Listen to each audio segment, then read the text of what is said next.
When I walked into that courtroom at 74 years old, my hands weren't shaking. My voice didn't tremble. I looked directly at the man I'd loved for 47 years and said words that would haunt him forever. Take it all. Every last penny. I don't want a single thing from you.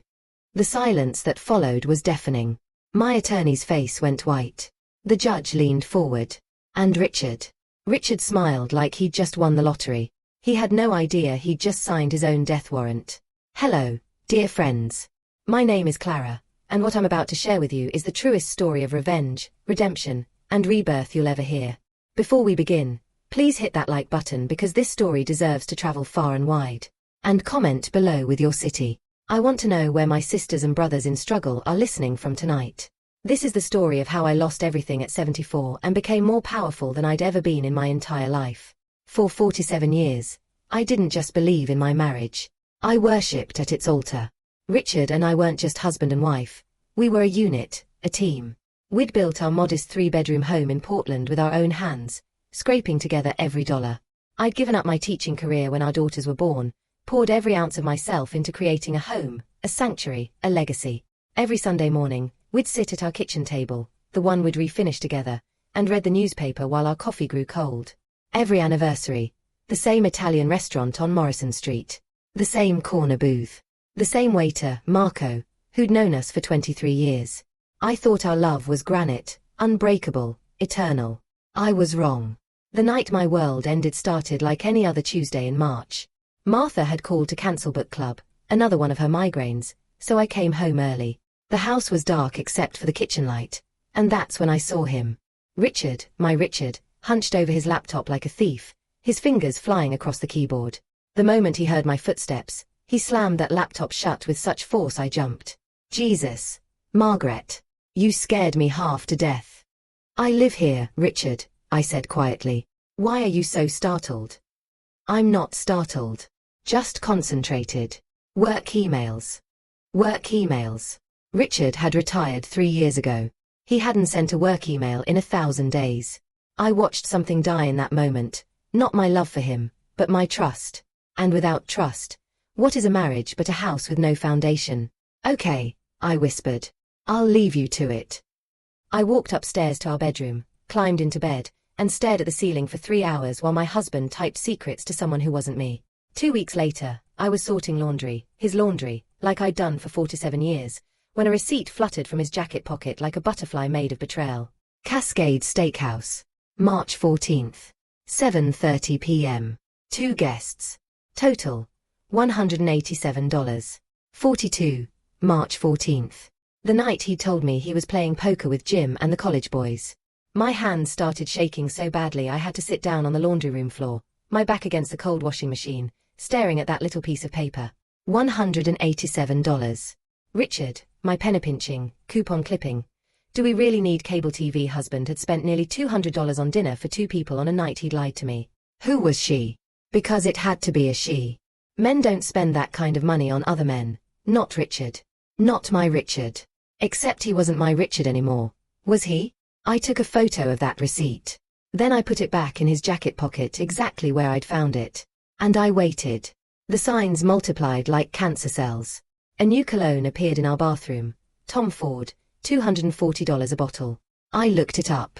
Richard had worn Old Spice since 1978. Suddenly he smelled like money and secrets. He started going to the gym 4-5 times a week. Richard, who'd spent 30 years calling exercise a younger man's vanity. At 76, my husband was becoming someone I didn't recognize. Late-night phone calls that he took in the garage. Just Bill, he'd say, breathing hard like he'd run a marathon. Talking about the Trailblazers game. Richard hated basketball. I started sleeping with one eye open, watching this stranger move through my house, eating my food, sleeping in my bed, killing me slowly with his lies. And then I found it.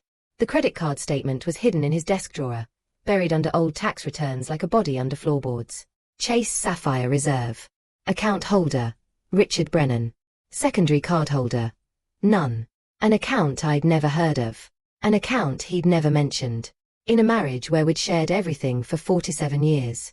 My eyes scanned the charges. Hotel Monaco, Portland, $389. Tiffany & Co., Pearl District, $1,847. La Bella Lingerie, $234. Hotel Deluxe, $445. Blue Hour Restaurant, $312. Page after page after page. Thousands of dollars. Months of charges. Months of lies. I sat in his desk chair, in his office, surrounded by his things, and I felt something crack open inside my chest. Not my heart breaking. Something deeper. My soul shattering. I photographed every single page with trembling hands. Then I put everything back exactly as I'd found it. And I went downstairs and made dinner. Pot roast. His favorite. He ate 3 helpings that night and told me it was delicious. I watched him chew and swallow and smile, and I thought, I don't know this man. I have never known this man. I confronted him on a Saturday morning. I'd planned to wait, to gather more evidence, but I couldn't sleep anymore. Couldn't eat. Couldn't breathe in that house full of lies. Who is she? I asked him.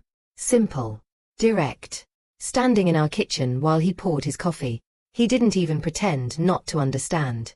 Her name is Vanessa. Just like that. Casual. Like he was telling me about a new brand of coffee he discovered.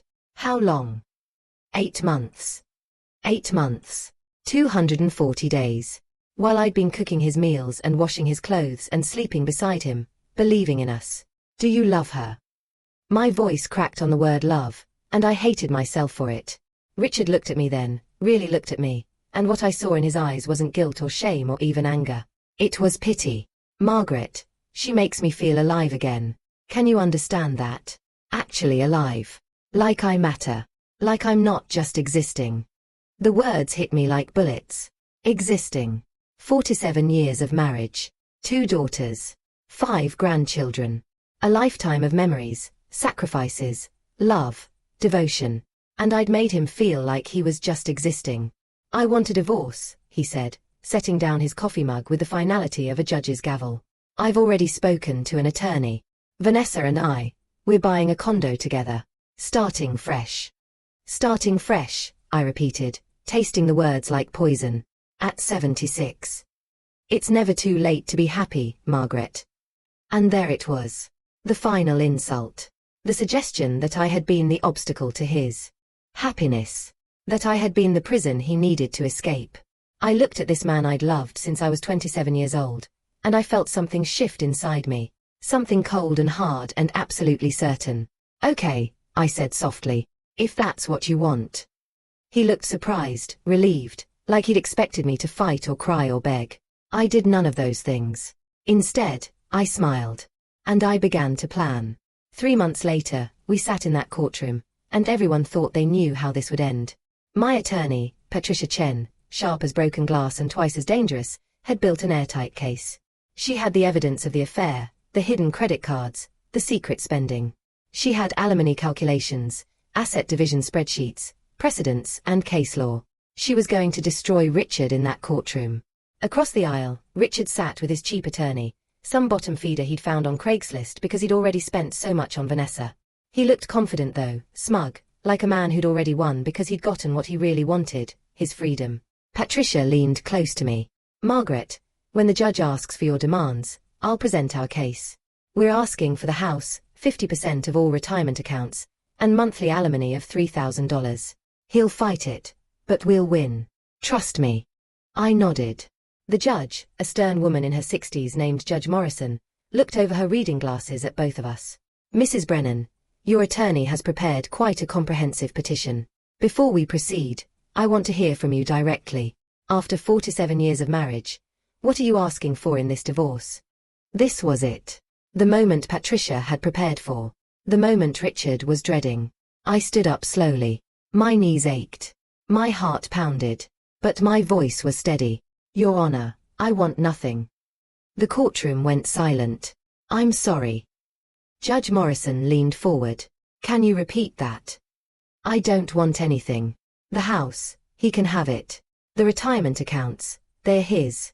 The pension, the investments, everything. I don't want a single penny. Patricia grabbed my arm so hard it hurt. Margaret, she hissed. What are you doing? But I wasn't looking at Patricia. I was looking at Richard. His face had gone from smug confidence to shocked confusion to triumph. I watched it happen in real time. He thought he'd won. He thought I was just a broken old woman, giving up, rolling over, accepting defeat. His attorney was already smiling, whispering something in Richard's ear. Judge Morrison looked troubled. Mrs. Brennan, I strongly advise you to reconsider. You're entitled to— I know what I'm entitled to, Your Honor. I don't want it. I just want this to be over. My voice broke on the last word, not because I was sad, but because I was acting. And I'd learned from the best. 47 years of pretending everything was fine had made me an excellent actress. Judge Morrison sighed. Very well. If both parties agree to this settlement, I'll sign the decree. Mr. Brennan, you're getting everything. Mrs. Brennan gets nothing. Do you both understand and agree? Yes, Your Honor, Richard said quickly, before I could change my mind. Yes, Your Honor, I whispered. The gavel came down. Just like that, 47 years erased. My marriage, my home, my financial security, gone. Patricia looked like she might be sick. Margaret, my office. Now, we need to talk about what you just did. But I was watching Richard, watching him shake his attorney's hand, watching him pull out his phone to text someone, Vanessa obviously, watching him smile like he'd just gotten away with murder. He had no idea. None of them did. In exactly 7 days, Richard's world was going to end. And I was going to be the one holding the match. The courthouse steps felt like a mountain I had to climb. Patricia followed me out, her heels clicking with fury on the marble. Margaret, please, for the love of God, tell me you have a plan I don't know about, because what you just did in there wasn't just foolish, it was financial suicide. Do you understand what you've surrendered? Nearly $2 million. Gone. Your security, your retirement, your home, everything. I turned to face her, and I must have had a strange look on my face because she stopped mid-sentence. Trust me, Patricia. I know exactly what I'm doing. She studied me for a long moment, her sharp lawyer's eyes trying to read my intentions. I've been practicing family law for 23 years, Margaret. I've seen women destroyed by divorces like this. I've seen them end up homeless, penniless, broken. Your daughters are going to have questions. Hard questions. What am I supposed to tell them? Tell them their mother is finally free. I walked away before she could respond. My daughters, Sarah and Jennifer. I needed to call them before Richard did, before he spun his version of events, painted me as the crazy old woman who'd lost her mind in court. But not yet. Not tonight. Tonight, I had other calls to make. I drove to my new apartment, the small one-bedroom place I'd rented in the Pearl District 3 weeks ago, preparing for this moment. Richard didn't even know about it. As far as he knew, I'd be begging to stay in the house, our house, for the 30 days the settlement allowed before I had to leave. But I was already gone. I'd been gone since the moment I found those credit card statements. I sat at my small kitchen table, opened my laptop, and began sending emails. The first went to Susan Chen, Patricia's sister, the financial advisor who'd been helping me quietly for the past 3 months. Phase 1 complete. Proceeding to Phase 2. Begin the transfers. The second went to my daughter Sarah, the sharp lawyer in Seattle who'd inherited my spine and her father's brain. I need you in Portland this weekend. Don't tell your father. Don't tell your sister yet. Come alone. The third went to Dorothy Brennan, my old teaching colleague who'd moved into real estate. Dorothy, remember when you said you owed me a favor after I covered your classes for 3 months when your mother was dying? I'm calling it in. I need information on property purchases, under the table, off the record. Can you help? The fourth email was the most important. It went to my brother's son, Thomas, a private investigator in Sacramento who specialized in financial fraud and infidelity cases. Tom, I need a complete background check on Vanessa Hartley. Age 38. Yoga instructor. Portland area. Employment history, credit report, criminal record, past relationships, social media, everything. I need to know who she really is. And Tom, I need it fast. I'm paying double your usual rate. I pressed send on all 4 emails and closed my laptop. Then I poured myself a glass of wine, the expensive kind Richard never let me buy because it was wasteful, and I stood at my window looking out over the city lights. Somewhere out there, Richard was probably at dinner with Vanessa right now, celebrating his victory, toasting his freedom, laughing about the foolish old woman who'd made it so easy for him. Let him laugh. Let him celebrate. Let him think he'd won. Because in 7 days, when the truth came out, that laughter would turn to ashes in his mouth. Sarah arrived Saturday morning, her face tight with concern and confusion. She'd driven 3 hours from Seattle in the rain, leaving her husband and 2 kids behind. We sat in my small living room, so different from the spacious house she'd grown up in, and I watched her take it all in. The minimalist furniture, the single bedroom, the life I was building without her father. "Mom," she said finally, her lawyer's voice trying to stay calm and professional. "What the hell happened in that courtroom?" "Patricia called me. She's worried you've had some kind of breakdown." Dad called too, gloating like he'd won the lottery. "Jennifer's crying, convinced you've given up on life. So please, explain to me why you just handed over $2 million to a man who cheated on you." I smiled. "Because, sweetheart, I'm about to teach your father the most expensive lesson of his life." "What does that mean?" "It means I know something he doesn't. And when he finds out, it's going to destroy him." I pulled out my laptop and showed her everything. The hidden accounts I'd discovered. The financial trail I'd been documenting for months. But most importantly, I showed her what I'd done with my own money, the money Richard had forgotten about. The inheritance from my parents that had sat in a separate account in my name, only $340,000. The life insurance payout from my mother's death 2 years ago, $180,000. The rental property my aunt had left me in Eugene, worth $280,000. Money that had always been mine alone, that had never been marital property. Richard had been so focused on his pension and his 401k and the house that he'd completely forgotten about my assets. "You let him take his money," Sarah said slowly, understanding dawning in her eyes. "While you kept yours." "Exactly. But that's not all." I showed her the life insurance policy I'd taken out on Richard 3 months ago, just after I'd discovered the affair. A $750,000 policy with me as the beneficiary. It was perfectly legal. We were still married when I bought it. I had insurable interest. And Richard had signed the medical forms without reading them carefully, thinking it was routine paperwork for his own policy renewal. "Mom," Sarah breathed. "That's brilliant. But it's also cold? Calculating? Maybe.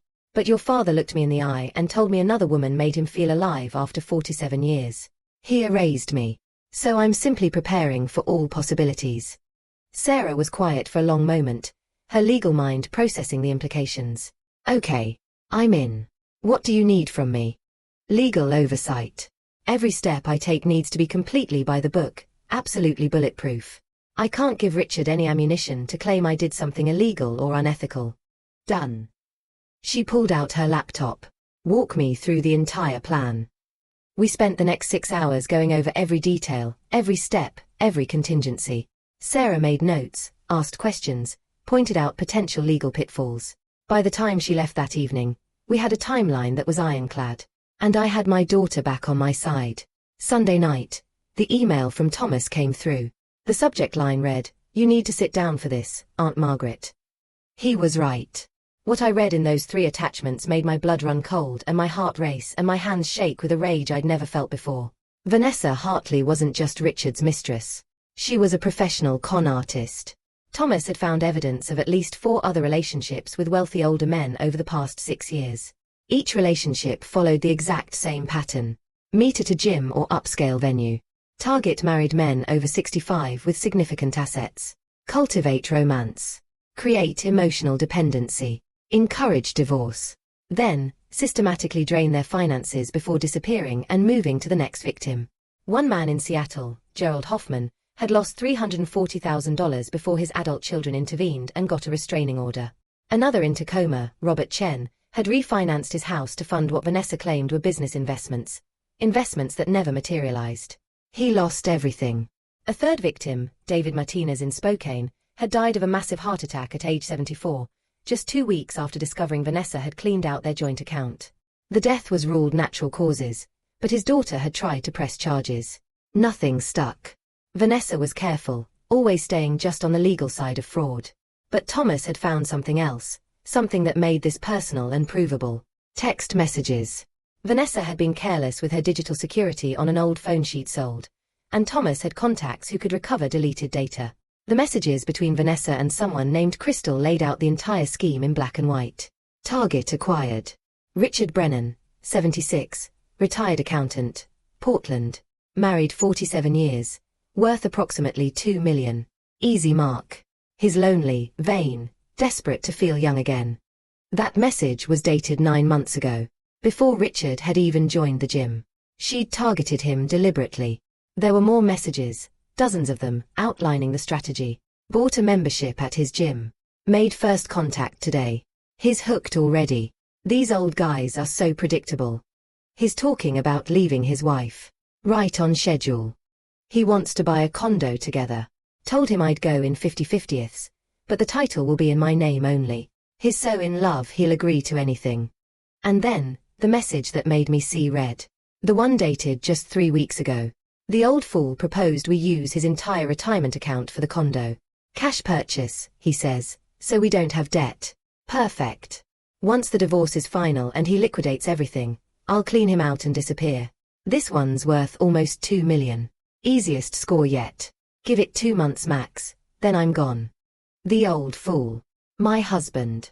The man I'd loved for 47 years. Reduced to a mark. A score. A fool. I read those messages 3 times, and with each reading, my emotions shifted. First, rage. White hot, burning rage at this woman who targeted my husband like a predator targets weak prey. Second, vindication. I'd been right. Richard wasn't just having an affair, he was being hunted. Third, and this surprised me, a strange protective instinct.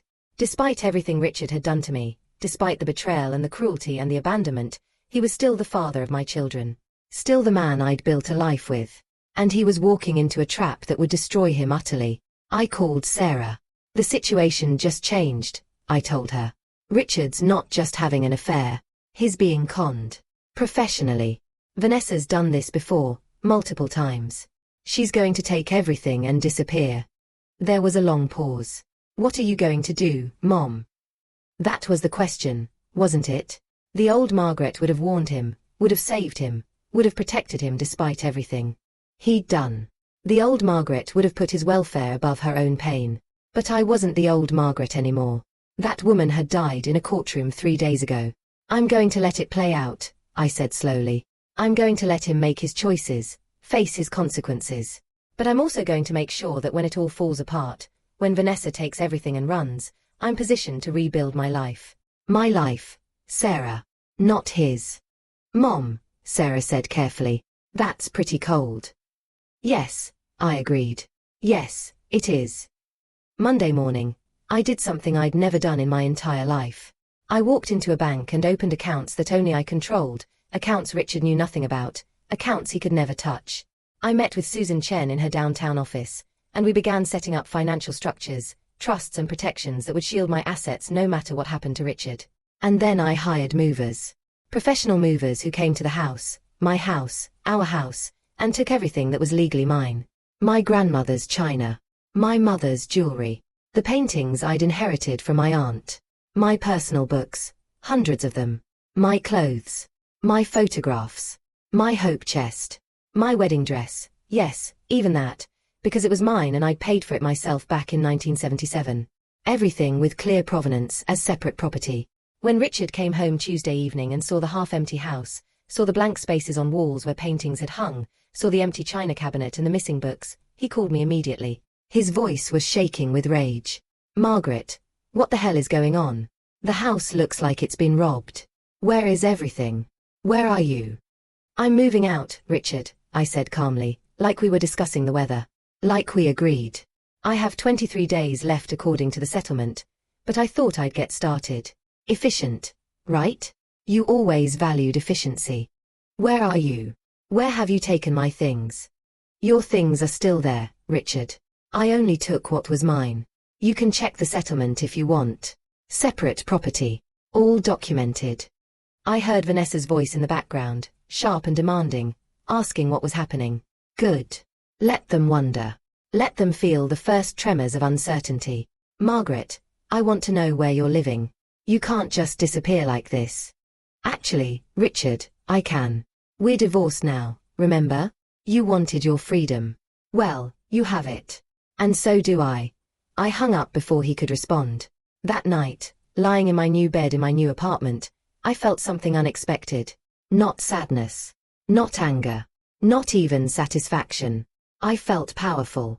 For the first time in decades, maybe for the first time in my entire life, I felt like I was in control of my own destiny. I wasn't reacting to Richard's choices anymore. I was making my own. Thursday afternoon, Dorothy Brennan called me. Margaret, I found what you were looking for. That condo Vanessa and Richard are supposedly buying together. I pulled the preliminary title docs through a contact at the title company. It's being purchased in Vanessa's name only. Richard's not on the title. Not on the deed. Nowhere. He's putting up $800,000 in cash, but legally, he'll own nothing. If she wanted to, she could kick him out the day after closing and he'd have no recourse. Can you send me copies of those documents? Already in your email. Margaret, I don't know what's going on, but be careful. This woman, whoever she is, she's dangerous. I know exactly how dangerous she is. That's why I'm being very, very careful. Friday afternoon, everything exploded. Richard showed up at my apartment building with Vanessa in tow, and the doorman called up to warn me. Mrs. Brennan, you have visitors. A Mr. Richard Brennan and a Ms. Hartley. Should I send them up? I'd been expecting this. Yes, send them up. I'd prepared for this confrontation. I'd asked Sarah to be on standby via FaceTime, listening but not visible. I'd set up my phone on the bookshelf, recording everything. If they wanted to play games, I'd have evidence. They walked into my apartment like invaders, like conquistadors claiming new territory. Vanessa's eyes scanned everything with predatory assessment, calculating, cataloging, pricing. She was beautiful, I had to admit. Tall, blonde, yoga-toned, wearing expensive athleisure that probably cost $500 and had definitely been purchased with Richard's credit card. She looked young, vibrant, alive. Everything I wasn't. Everything Richard had wanted. We need to talk, Richard said, but his voice had an edge I'd never heard before. Fear. About what? I remained seated in my reading chair, deliberately not offering them seats, not welcoming them into my space. Vanessa stepped forward, and I saw the mask slip for just a second. Underneath the beauty, underneath the yoga instructor serenity, there was something cold. Something calculating. Something predatory. About whatever you're planning, Margaret. Richard told me you've always been a manipulative woman, and we're not going to let you interfere with our life together. Manipulative. I'd spent 47 years being accommodating, supportive, selfless, invisible. I'd given up my career, my dreams, my identity to support Richard's life. But sure, now I was manipulative. I'm not planning anything, I said calmly. I gave you everything you wanted. The house, the money, the freedom to be together. What more could I possibly do? Then why are you asking questions about me? Vanessa's beautiful face twisted with anger, and for a moment, I saw the real woman underneath. Why did someone contact my former employer? My landlord? Why is someone digging into my background? So Thomas had been less discreet than I'd hoped, or maybe Vanessa had better security than we'd thought, or maybe she was just paranoid because she was a criminal. I have no idea what you're talking about. The lie came easily. 47 years of marriage had taught me how to lie smoothly. Richard moved closer, and for a moment, I saw something dangerous in his eyes, something I'd never seen before. Violence. Barely contained. Margaret, if you try to poison Vanessa's reputation, if you try to interfere with our plans, I will make your life hell. I'll contest the divorce settlement. I'll claim you coerced me.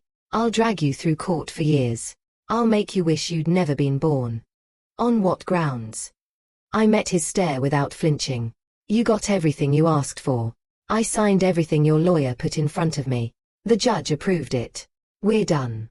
We know you're up to something, Vanessa hissed, stepping closer, invading my space. Women like you don't just give up. You're planning revenge. You're trying to destroy what Richard and I have. I stood up then, and despite being 5 inches shorter than Vanessa, despite being 74 years old, despite being the woman Richard had discarded, I made sure my voice carried authority. Get out of my apartment. Both of you. You have what you wanted. Now leave me alone to build my new life. This isn't over, Richard said, his face red, his fists clenched. Yes, it is. The marriage is over. The divorce is final. And you won. Congratulations. Now get the hell out. They left, but not before Vanessa turned at the door, her eyes full of venom. You're a pathetic old woman, Margaret. Richard and I are going to be so happy together. We're buying our condo next week. Did he tell you? A beautiful place in the South waterfront. 2 bedrooms, river views. Richard's liquidating his retirement accounts to pay cash for it. $800,000. Our new life. Together. And there's nothing, absolutely nothing you can do about it. She smiled, triumphant, thinking she'd landed a devastating blow. My face must have shown something, shock maybe, or satisfaction, because her smile widened. That's right. Every penny. All his retirement money. Going into our future. And you. You get to live in this sad little apartment with your sad little life, alone. After they left, I sat in my chair for a long time, watching the city lights come on outside my window, watching Portland transform from day to night. And I thought about what Vanessa had just told me. Richard was liquidating everything. Taking money out of protected retirement accounts where creditors and con artists couldn't easily reach it. Converting it to cash. Putting it into a condo he'd owned jointly with a woman who'd already decided to steal it all. He was doing exactly what Vanessa wanted. Walking right into her trap. And there was nothing I could, or would, do to stop him. Because Richard had made his choice. He'd looked at 47 years of marriage, of partnership, of love, and he'd chosen Vanessa. He'd chosen feeling alive over being loyal. He'd chosen youth over wisdom. He'd chosen passion over partnership. Now he'd live with that choice. 4 days later, I received a text from an unknown number. Margaret. It's Vanessa. Can we talk, woman to woman? I think there's been a misunderstanding. I stared at the message for a long moment. This was interesting. The aggression from Friday had transformed into what? An olive branch. A new strategy. I texted back, I don't think we have anything to discuss. Her response came immediately. Please. Just coffee. 30 minutes. I think if we actually talked, you'd understand that I'm not the villain you think I am. I never wanted to hurt you. I love Richard. And I think maybe we could all find a way forward that doesn't involve so much anger. The audacity was almost impressive. But I was curious. What angle was she working now? What did this shift in approach mean? Had Richard started having doubts? Had their plan hit a snag? Fine, I texted back. Tomorrow, 10 a.m., Stumptown Coffee on Division. I arrived 15 minutes early and chose a table near the window where I could see the street, where I could watch Vanessa arrive, where I had the tactical advantage. Vanessa walked in exactly on time, wearing jeans and a soft sweater instead of her usual expensive athleisure. She'd dressed down, trying to look approachable, relatable, non-threatening. She'd even toned down her makeup. She ordered a lavender latte and sat across from me with a gentle, vulnerable smile. Thank you for meeting me, she said, her voice soft and reasonable. I know you have no reason to trust me, but I'm grateful you came. You're right, I said. I don't trust you. So why are we here? She took a breath, arranging her face into an expression of sincere vulnerability. It was a good performance. If I hadn't read those text messages, if I didn't know she was a professional con artist, I might have believed her. Margaret, I need you to understand something. I never set out to fall in love with Richard. It just happened. And I know that sounds like a cliché, like something every other woman says, but it's true. We met at the gym, we started talking, and there was just this connection, you know? This spark. And yes, he was married, and yes, I knew it was wrong, but the heart wants what it wants. I said nothing. Just sipped my black coffee and waited for her to reveal her real agenda. The thing is, Vanessa continued, leaning forward earnestly, Richard's been talking about you a lot lately. About your marriage, about the life you built together, about the daughters you raised. And I can see that he's conflicted. Part of him still loves you, Margaret. I can see it. And it makes me wonder if maybe we're all handling this the wrong way. What are you suggesting? I'm suggesting that maybe there's a way we could all move forward without so much anger and pain. Maybe you and Richard could even be friends eventually, for your daughter's sake if nothing else. Maybe we could find a way to coexist peacefully. What do you really want, Vanessa? Her mask slipped for just a fraction of a second, a flash of calculation crossing her pretty face. Then she recovered. Richard's worried about something. That life insurance policy you took out on him. He thinks it's morbid, like you're waiting for him to die so you can cash in. And I really think, that if you cancelled it, it would show him that you're not trying to hold on to him anymore, that you're not trying to control him or manipulate him. It would be a gesture of good faith. A peace offering. So that's what this was about. The life insurance policy had rattled them. Good. The policy is my business, I said calmly. It's perfectly legal, and it doesn't affect Richard's life in any way. But it makes him uncomfortable. It makes both of us uncomfortable. It feels like you're betting on his death. Then he should have thought about my comfort before he had an affair. Vanessa's mask slipped again, a flash of irritation, of anger. Then she composed herself with visible effort. I understand you're hurt. I do. But holding on to bitterness will only poison your own life. Don't you want to move on? Find happiness again? Find someone who appreciates you? I am moving on. I'm very happy in my new apartment. Are you? She tilted her head, studying me like I was a specimen under glass. Because from where I'm sitting, you look like a lonely old woman who gave up everything in court and has nothing to show for it. Meanwhile, Richard and I are building a beautiful life together. We're buying that condo next week, all cash, no mortgage. We're planning a trip to Bali in the spring. We're talking about opening a yoga studio together, maybe doing couples retreats.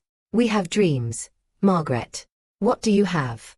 Every word was designed to hurt, to make me feel small and discarded and worthless.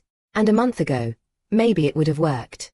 But I'd spent the last 4 days reading books and drinking good coffee and walking through my city, and I'd remembered something important. I didn't need Richard's validation anymore. I didn't need to prove anything to Vanessa. I didn't need to win their approval or understanding. I finished my coffee and stood up. I hope you and Richard are very happy together. I mean that sincerely. Now, if you'll excuse me, I have plans. Wait. Vanessa reached for my arm, but I pulled away. The policy stays. We're done here. Don't contact me again. I walked out into the cold November morning, and I felt lighter than I had in months. That afternoon, I met with my book club for the first time since the divorce. I'd been avoiding them, ashamed, not ready to face their questions and pity. But Martha had called that morning, her voice firm and loving. Margaret, you get your ass over here today. We've been worried sick about you, and we need to see that you're okay. No arguments. 2 o'clock. My house. When I arrived at Martha's beautiful home in Laurelhurst, all 6 of them were there. Martha, Patricia, not my lawyer, a different Patricia, Caroline, Ruth, Diane, and Susan. My friends for over 15 years. They gathered around me with tea and sympathy, but not pity. Never pity. I told them everything. Not about my plans, but about Richard, about Vanessa, about the divorce, about giving up everything in court. And instead of judgment or shock, I found something unexpected. Solidarity. Anger on my behalf. Love. My ex-husband did almost the same thing, said Patricia, the English teacher. Left me for his secretary when I was 62. Thought she was in love with him. She cleaned out his bank account and left him within a year. He came crawling back. I told him to go to hell. Men are fools, Martha said bluntly. And I'm sorry, Margaret, but Richard was always a bit of a fool. Pompous. Self-centered. You were just too loyal to see it. Too good for him, honestly. He didn't deserve you, Caroline added. None of us ever understood what you saw in him. You were always so bright, so talented. You gave up your teaching career for him, and what did he give up for you? Nothing. Not one damn thing. These women, my sisters, had known me for 15 years. They'd seen me at my best and worst. And they didn't think less of me for what had happened. They thought less of Richard. What are you going to do now? Asked Ruth, our group's therapist. Live my life, I said simply. That's all. Just live my life on my own terms for the first time in decades. Later, as I was leaving, Martha pulled me aside. Her eyes were sharp, knowing. Margaret, I know that look in your eyes. You're planning something. Some kind of revenge. I'm not planning revenge. Yes, you are. And good for you. Whatever it is, I hope it works. Richard deserves everything that's coming to him. That man threw away a diamond to chase costume jewelry. He'll learn. They always do. I drove home as the sun set over Portland, painting the sky in shades of orange and pink and purple, and for the first time in months, I felt like I had an army behind me. Not just Sarah and Jennifer. Not just Susan and Patricia, Chen and Thomas. I had my friends, my community, my life. And Richard and Vanessa. They were already starting to panic. I could afford to wait. The trap was closing. They just didn't know it yet. The call came from Jennifer 3 weeks later at 2 in the morning. My phone lit up in the darkness, her name flashing on the screen, and my heart dropped even before I answered. You always know, don't you? When you get a call at 2 a.m., you always know it's bad news. Mom. Jennifer's voice was shaking, crying. It's Dad. He's in the hospital. Heart attack. You need to come. Please. Mom. Please come. I was out of bed immediately, pulling on clothes, grabbing my keys. What happened? Is he stable? They think so. They're running tests. But Mom, she's not here. Vanessa's not here. Dad keeps asking for her and no one can find her. Her phone's disconnected. She's just gone. I drove to Legacy Emanuel Medical Center through empty streets, my mind racing, my hands gripping the steering wheel so hard my knuckles went white. A heart attack. Richard was 76, had a history of cardiac issues. This was serious. This was real. This could be the end. And Vanessa was gone. Sarah and Jennifer met me in the waiting room, both looking exhausted and terrified. Sarah, my strong lawyer daughter, had tears streaming down her face. Jennifer was pale as a ghost. They're running tests, Sarah said, her voice hollow. EKG, blood work, angiogram. The doctors think he'll be okay, that they caught it in time. But Mom, there's more. Something you need to see. She handed me her phone, showing me Richard's banking app. Apparently, he'd given the girls access years ago in case of emergency. The screen showed his checking account balance, $8,247. What? I stared at the number, not understanding. Where's the rest? Gone, Jennifer whispered. The retirement account? Empty. The 401k? Empty. The proceeds from selling the house last week to that developer? Gone. Everything. She took everything. I sat down hard on a plastic chair in that sterile waiting room, and even though I'd known this was coming, even though I'd predicted this exact scenario, seeing it in stark numbers was different. $8,000. That's all that was left of Richard's nearly $2 million in assets. There's more, Sarah said, showing me another screen. Legal documents. The condo they were supposedly buying together. It's in Vanessa's name only. Dad transferred $800,000 for the down payment and closing costs, but is not on the title. He's not on the deed. He has no legal ownership. Zero. He gave her everything, and he owns nothing. And she's gone. My voice sounded strange, distant, completely. Her phone's disconnected. Her yoga studio says she quit 4 days ago. Her apartment's empty, landlord confirmed it. She packed up and vanished. Took everything and disappeared like smoke. My daughters were looking at me with devastated faces, waiting for me to fall apart, waiting for me to say I told you so, waiting for something. Can I see him? Richard looked so small in that hospital bed, tubes and monitors attached to him, his face grey against white sheets. He'd lost weight. His hair seemed whiter. His hands, resting on the blankets, looked like the hands of a very old man. His eyes opened when I walked in, and I saw something I'd never seen before in 47 years of marriage. Complete and utter defeat. Margaret. His voice was barely a whisper, rough and broken. She's gone. I know. She took everything. The money, all of it. I don't understand. She said she loved me. She said we were building a life together. She said, his voice broke completely. I pulled a chair close to the bed and sat down. Part of me, a large part, wanted to rage at him. Wanted to let him know exactly how much he deserved this. Wanted to list every betrayal, every cruelty, every moment of pain he'd caused me. But looking at this broken old man, this fool who'd gambled everything and lost, I felt something more complex than anger. Richard, I said quietly, I need to tell you something. And you're going to listen. From my purse, I pulled out a folder. The one Thomas had compiled. The evidence of Vanessa's past cons, the other victims, the pattern. Vanessa Hartley isn't her real name. It's Vanessa Kovich. She's done this before, Richard. At least 4 times that we could document. Probably more. She targets wealthy older men, makes them feel special, makes them feel alive, convinces them to leave their wives and liquidate their assets. Then she takes everything and disappears. You weren't special, Richard. You were a mark. A target. A score. I showed him the evidence, watching his face go from grey to white to a sickly green. The text messages between Vanessa and her partner Crystal. Target acquired. Richard Brennan, 76, easy mark, worth $2 million. The old fool proposed using his retirement account for the condo. Perfect. 2 months and I'm gone. Richard's heart monitor started beeping faster. A nurse rushed in, checked his vitals, looked at me with concern. You need to keep him calm. His heart can't take stress right now. You knew. Richard whispered after the nurse left. You knew what she was. And you didn't tell me. I tried to warn you. Indirectly. I gave you chances to see the truth. But you were so convinced that I was the villain, that I was manipulative and controlling and making you feel like you were just existing, that you couldn't see what was right in front of you. But you could have stopped me. You could have what, Richard? Saved you from yourself? You're a grown man. You made choices. You wanted to feel alive. You wanted Vanessa. You got her. You got exactly what you wanted. His monitor beeped faster again. The nurse returned, gave me a warning look. I stood to leave. Margaret, please.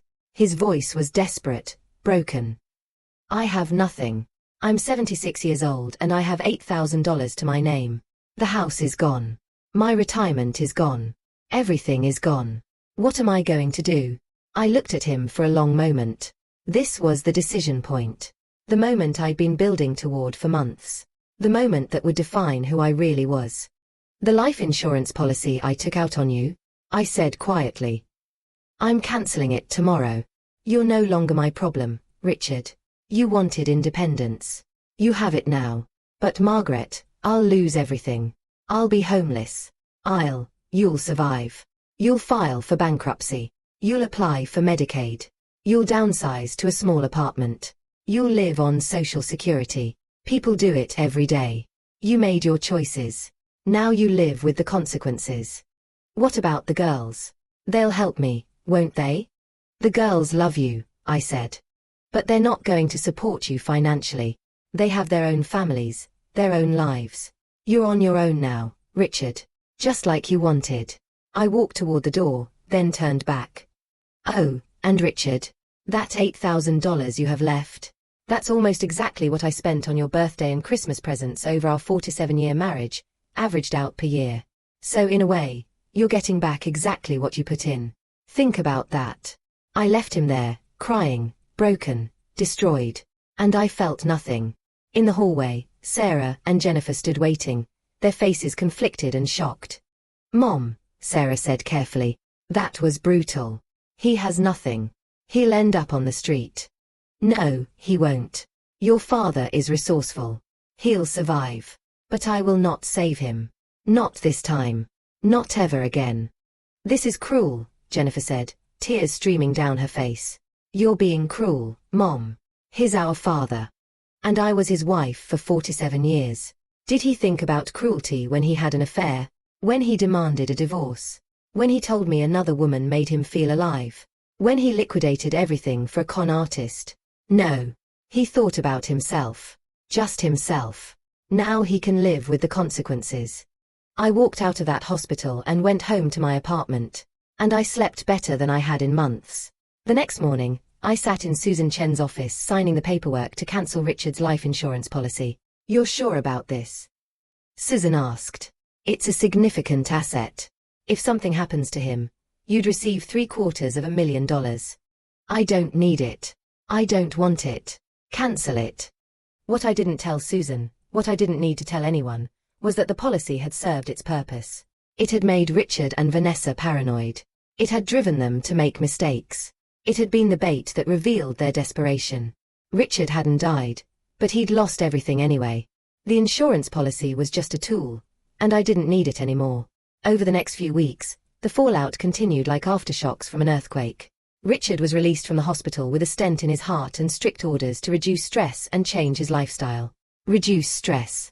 The man had just lost $2 million and his entire future. Good luck with that. Sarah, against my advice, helped him find a studio apartment in Gresham, one of Portland's less expensive suburbs. She paid the deposit and first month's rent from her own money. When I found out, I called her. Sarah, you can't enable him. He needs to face this alone. Mom, he's my father. I can't watch him end up homeless. Then that's your choice. But don't expect me to reimburse you or support this. Your father made his bed. Let him lie in it. The police opened an investigation into Vanessa Kovic. Credit card fraud, wire fraud, elder abuse. But she'd disappeared completely, vanished like smoke. Her partner Crystal had vanished too. The authorities said they'd likely left Oregon, possibly left the country. Richard's money was gone, untraceable, filtered through enough shell companies and international accounts that recovery was virtually impossible. Richard tried to sue me. Actually tried to sue me to get some of the divorce settlement back, claiming I'd coerced him, manipulated him, taken advantage of his emotional state. His lawyer, some cheap legal aid attorney he could barely afford, filed the paperwork. Patricia Chen called me, actually laughing. "Margaret, this is the most absurd filing I've seen in 23 years of practice. He's claiming you manipulated him into giving you nothing. He's claiming you coerced him into a settlement where you got zero assets, zero alimony, zero everything. No judge in the country will touch this. It'll be dismissed immediately." She was right. The case was dismissed within 2 weeks, with the judge actually scolding Richard's attorney for wasting the court's time. But the real victory, the moment that made everything worth it, came on a cold January morning 3 months after Richard's heart attack. I was having coffee at Stumptown, the same place Vanessa had tried to manipulate me, sitting by the window watching people pass by, when I saw her. Not Vanessa. Crystal. The partner. The other half of the con. She was sitting at a corner table with her laptop, working, casual, confident. She didn't recognize me. Why would she? She'd never met me. I was just the ex-wife, the discarded woman, the nobody. I pulled out my phone, took a photo, tried to make it look casual. Then I texted it to Thomas. "Is this Crystal?" His response came back in seconds. "Yes. Where are you?" "Right now." I gave him the address. "She's still here. What should I do?" "Keep her there if you can. I'm calling Portland PD right now. Stay where you are." I ordered another coffee. Sat where I could watch Crystal through the window. She looked different than her photos in Thomas's report. Darker hair, glasses, more conservative clothes. But it was definitely her. And she was careless, confident, convinced she was safe. The police arrived 12 minutes later. 2 plainclothes detectives and a uniformed officer. I watched from across the street as they approached her table. Watched her face go from confusion to panic to fear. Watched them escort her out in handcuffs while she protested, while she demanded to know what this was about, while she insisted they had the wrong person. One of the detectives called me later that day. "Mrs. Brennan, Detective Martinez, Fraud Division. I understand you identified one of our suspects this morning?" "Is that what I did?" "Crystal Morrison has been on our radar for months, along with her partner Vanessa Kovic. We just couldn't locate them. Thanks to your tip, we have Crystal in custody. And she's talking, giving up information about Vanessa's whereabouts, their operation, their other victims. She's trying to cut a deal. Will the victims get their money back?" There was a pause. "Some of it, maybe. It'll take time. These cases are complicated. The money's been moved through multiple accounts, multiple countries. We'll do our best." "And my ex-husband?" Another pause. "We'll do our best, Mrs. Brennan. But I won't lie to you. Most of his assets are probably gone for good." I thanked him and hung up. That evening, I met my daughters for dinner. Sarah, Jennifer, and I sat in a small Italian restaurant in the Pearl District, not far from my apartment. Funny how life circles back. "The police arrested Vanessa's partner," I told them. "They're hoping to find Vanessa too." Jennifer looked relieved, hopeful. "Maybe Dad will get some of his money back." "Maybe. Don't count on it." Sarah studied my face, her lawyer's eyes trying to read my thoughts. "Mom, are you happy? After everything that's happened, after everything you've done, are you actually happy?" I thought about that question. Really thought about it. Was I happy? Richard was living in a studio apartment in Gresham, surviving on Social Security and whatever money Sarah and Jennifer secretly slipped him against my advice. He'd lost his house, his retirement, his health, his dignity, his future. He'd learned the hardest possible way that betrayal has consequences, that vanity has a price, that some mistakes can't be undone. Vanessa was on the run from federal authorities, her face on wanted posters, her freedom measured in borrowed time. Eventually, they'd catch her. They always do. And me. I was sitting in a beautiful restaurant with my daughters, about to order wine and pasta. I lived in an apartment I loved, paid for with money I'd earned and inherited. I had my book club, my friends, my freedom, my self-respect, my future. I'd started teaching creative writing classes at the community center. I'd joined a watercolor painting group at the art museum. I'd even started dating a kind, funny, intelligent man named Frank who treated me like I mattered. Yes, I told Sarah. I'm happy. For the first time in decades, I'm genuinely happy. 6 months after the divorce, I stood in my small office at the community center, looking at the 15 seniors in my creative writing class. Martha from my book club was there, along with 3 other women from our group. They were writing their own stories, finding their own voices. Mrs. Brennan, Martha said, holding up her notebook. Can you look at my story? It's about a woman who discovers her own strength after her husband leaves her. It's fiction, of course. She winked. I smiled. I'd love to read it. My phone rang. Patricia Chen, my lawyer. Margaret, I have news. They found Vanessa. I stepped into the hallway. Where? Mexico. Puerto Vallarta. She was running another con, targeting an American retiree down there. He got suspicious and contacted authorities. She's being extradited. With Crystal's testimony and all the evidence, the prosecutor says she's looking at 15 to 20 years. And the money. They've recovered about 30% of what she stole from all her victims. Richard might see maybe 100,000 back. Eventually. Maybe. After legal fees and the bankruptcy proceedings. 100,000. Not the 2 million he'd lost. But something. After we hung up, I sat on a bench in the hallway, watching my students through the classroom window. I felt nothing. No triumph. No vindication. No satisfaction. Vanessa getting arrested didn't give me my 47 years back. It didn't erase the betrayal. It didn't heal the wound. It was just consequences. Finally catching up. Justice. Delayed but delivered. But my life was good. Better than good. I joined groups, made friends, started teaching again, reconnected with the person I'd been before I became Mrs. Richard Brennan. I'd even started dating Frank, a retired high school principal, 72, widowed for 5 years, kind and funny and intellectually curious. We went to movies, tried new restaurants, took weekend trips to the coast. It was companionship without desperation. Love without losing myself. Meanwhile, Richard's life had become exactly what I predicted. The studio apartment. Social security checks. He'd even taken a part-time job at Home Depot. 76-year-old Richard in an orange apron, helping customers find light fixtures and paint samples. Sarah said he'd lost even more weight, looked older than his years. The heart attack had changed him, aged him, broken something fundamental. Jennifer said he asked about me sometimes. Whether I was happy. Whether I ever thought about reconciliation. Whether I'd forgiven him. What did you tell him? I asked Jennifer. I told him you were thriving. Because you are, Mom. You're actually thriving. The news about Vanessa's arrest made the Portland papers. Local yoga instructor arrested in multi-state elder fraud scheme. Victims lose millions. Her mugshot showed her haggard, desperate, nothing like the beautiful woman who'd sat in my apartment and called me pathetic. I showed the article to Frank over dinner at a cozy French bistro. Do you feel vindicated?